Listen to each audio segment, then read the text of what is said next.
Hi there, this is Astrid with the second lecture of our course. I changed the channel name to Ancestral Healing today because I realized that energy is actually also in words, and what we want to achieve is healing and not more pain. So, yeah, we are talking about ancestral pain, but we want ancestral healing. Okay, today I stumbled about a photo. I'm gonna share it on Instagram. I'm a technical failure, so I can't share it here. But it is what you see on the photo is a young woman carrying her mother in a kind of rucksack, in a kind of bag on her shoulder, like Santa. Uh, while approaching Christmas. Um, that comes to mind. So yeah, she's got a huge bag, huge sack on her shoulders, and her mother's sitting in there crying. And that made me realize how important my message is, how important this course is. These lectures are so important for the world, so I'm determined to do it, and that's why I'm here, even if I'm actually struggling with the energies.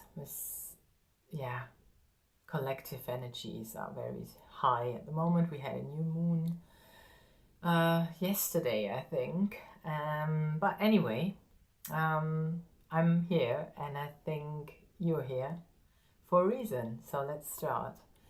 So in the first lecture, I said it is important to recognize the pain and to recognize it's not yours, and to find a way to communicate with the ancestor this special pain belongs to. Today I want to talk about secrets, because this photo made me realize how much burden, how much pain, how much trauma I'm carrying, or I did carry, because I did a lot of healing already. So we're never ready. There's never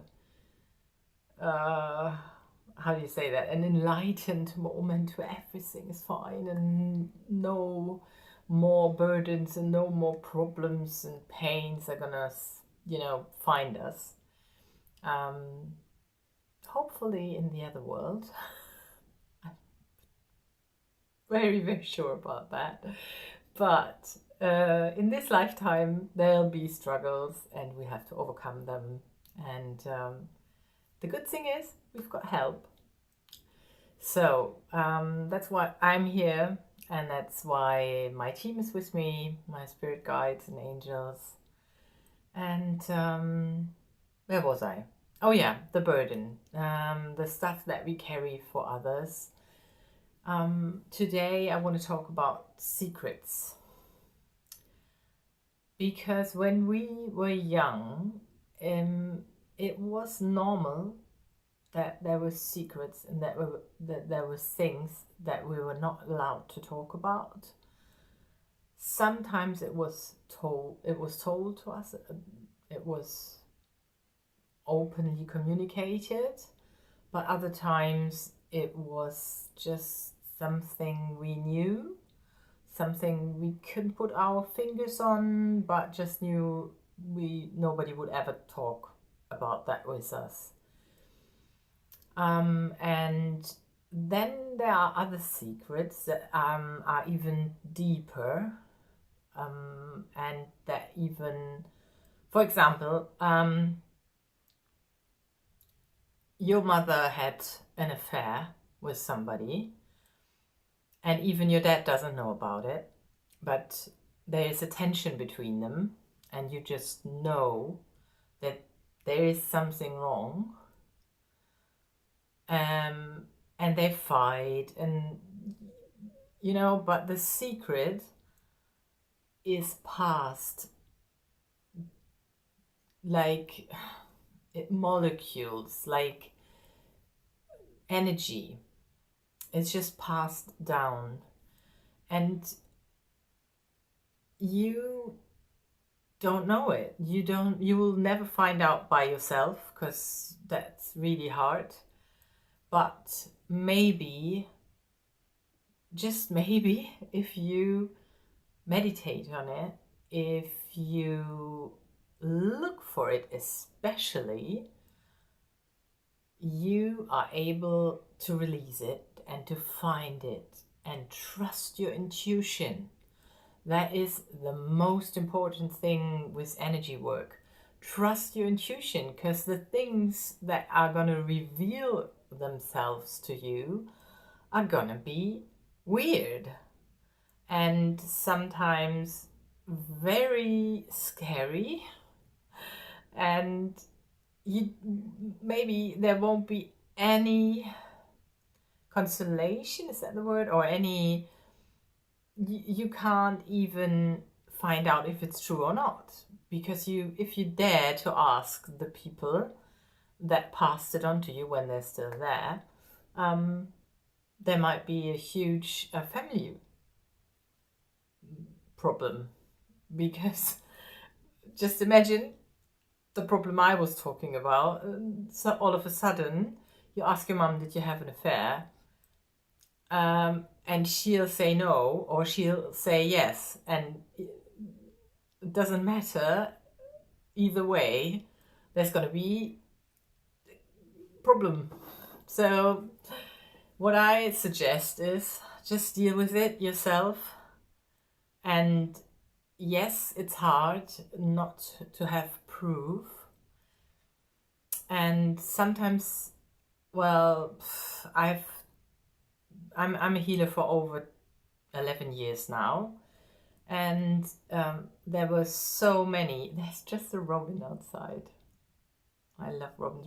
Robin is my spirit angel, my spirit animal, sorry, and an angel. When robins appear, loved ones are near. So our ancestors are definitely with us. It's such a lovely sign. Yeah, I'm looking out the window so I can see it.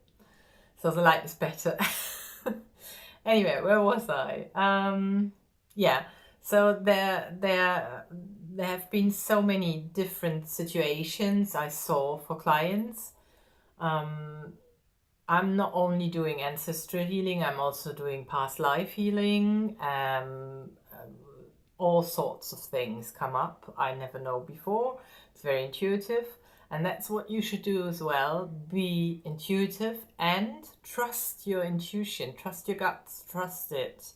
Trust the pictures that you see, the words that you might hear. For me, it's often I see words like a billboard, and sometimes it's even blinking, or I see pictures, images like a film, or sometimes I even feel like when I'm half asleep, kind of in a trance, it actually even feels as if I'm in there and I feel it, and I do it myself now.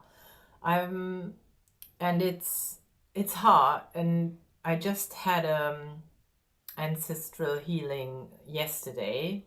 As I said, new moon and the collective energies bring stuff up, and well, it's a good example, so I'm going to tell you.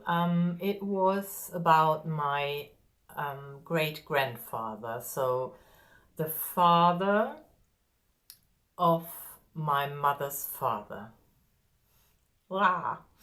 So yeah, my mom had a lovely father. I really liked him. My grandfather was nice, and his grandfather was supposedly even nicer.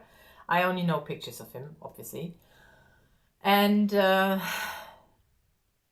he was very rich as well. And he had a lovely, lovely wife, and they had, I think, around 12 children.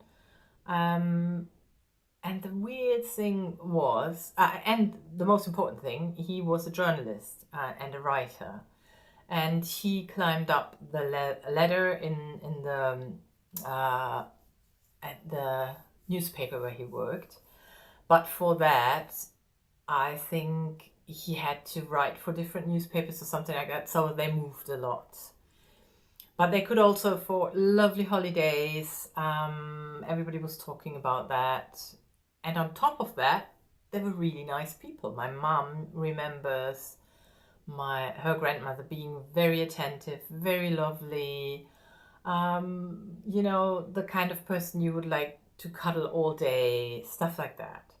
So what is weird about this is that my whole family, they didn't like them. They were not talking very nicely about them, and they all envied them. Sorry, that is a really hard word to pronounce for me. So there was a lot of I want the same life and I can't have it because of the war, because of my, you know, having to move or whatever. And they kind of brought that down to also to his profession. So when I started writing, I think I was around 8 years old. I mean, we start school around 6, 7 in Germany. So I made some homemade newspapers. I wrote stories. I was just in love with writing. I loved it. I was also in love with reading, but I also really, really did write a lot. And every time I did show it around in my family, it would and when they ask what I wanted to be when I was an adult, I always said I want to be a writer. I want to be a journalist, a writer, an author. I want to write. That was, you know, the answer. And every time I did that, it was not really well received, to put it in a nice way. So it was more like, oh, yeah, but that doesn't give you any money. Which is weird when you think about this rich grandfather, great-grandfather for me, who made a lot of money with writing and who had a lovely life and could support his dozen children without a problem. So what I did was not looking for a special for this, because I didn't know. What I had was a writer's block. I've got 2 or 3 books half written. I've got tons of articles that I never finished. Yeah, I started a blog and never blogged. The only consistent writing I'm doing is Instagram, or before that Facebook, and that's it. And that is really, really unfulfilling for me, because I really always had this dream, and I still have this dream of writing a book. So I was just frustrated, and so I meditated on it. When I do that, I'm not sitting on a fashionable yoga cushion or anything. I often lay down in my bed. And yeah, I clean the room sometimes, most of the times before I do. And I set the intention, okay, I'm going to lay down, I'm going to relax, and I want to be, you know, in the state where I can receive. But you know, it happens or it doesn't. You can't always force it. You can force it with a drum session, for example, but yeah, I didn't. So I just lay down there and said, okay, why do I have this writer's block? What is wrong? And why do I have financial problems? You know, why is that all related, or what is there? Why isn't this my dream life, you know, not working out as it should be? And then I actually saw my great-grandfather, and I recognized him because I know a photo, and I really liked it, always liked it. He's got this really smart, small glasses and a cute goatee beard, and he's just looking really, really kind. He looks like a kind person. And I looked at him and I said, so why do I have a writer's block? And he was like, because they envy you. They envied us and they envy you, and you took this energy and it's blocking you. And I can't tell you how many tears I shared. I think I did cry for 5 minutes straight. Like, really ugly cry, really loud. I just don't know what my neighbors might think, but never mind. And I had this feeling of crying on his shoulder. And that was such a relief. It was so good. It felt so good. And then his wife was there as well. I can't remember her picture, so I think I saw one picture of her, but I really can't. I just know she was a very kind person as well. And they were both there, and I was like, so how was your life? And they were like, we loved each other, obviously. We had a great time. We had all these lovely children, and we had lots of money, and I loved writing, he said, and she said, I loved being a mother.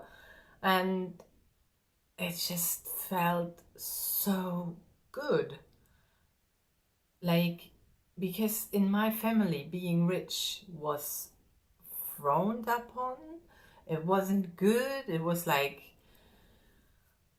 we were really Catholic, so in the church it always said, there's rather a camel that goes through a needle, blah, before a rich man goes to heaven, or however that saying goes. So being rich meant not being nice, not being kind, not being, and there I was standing in front of the opposite, and those are my ancestors. So I've got the genes, I've got the DNA in me, I've got the talent, I've got it all. And I just have to, bring it out. So that's why I'm also sitting here today and telling you, you can overcome all these blockages. It is possible. So yeah, that's my recommendation. Find just any kind of block that you see in your life, like trouble in love, trouble in finances, trouble in, I don't want to be in this city, I don't want to be in this town, but I can't seem to find a way out. Whatever it is, and then just sit down with it and just ask for help. Just ask your ancestors for help. Ask your team for help. Ask God for help. And a solution and an answer. And I'm 100% sure it'll come. So, yeah, that's it. That's it for today. 18 minutes. So, yeah, I get carried away. Anyway, find your blockage, find your pain, and just ask, what can I do? Why is it there? And then see whoever comes to mind and trust your intuition, trust your guts. It is the right image. It's always the right image. The first image is always the right one. Okay, good luck. And I see you in the third lecture soon. All the love. Bye.